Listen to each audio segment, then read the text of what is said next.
देवी सर्वभूतेषु विष्णुमायेति शब्दिता नमस्तस्यै नमस्तस्यै नमस्तस्यै नमो नमः। या देवी सर्वभूतेषु विष्णुमायेति शब्दिता नमस्तस्यै नमस्तस्यै नमस्तस्यै नमो नमः। या देवी सर्वभूतेषु चेतनेत्यभिधीयते नमस्तस्यै नमस्तस्यै नमस्तस्यै नमो नमः।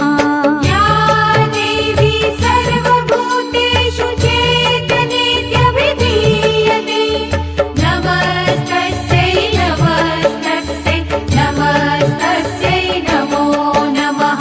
या देवी सर्वभूतेषु बुद्धिरूपेण संस्थिता नमस्तस्यै नमस्तस्यै नमस्तस्यै नमो नमः।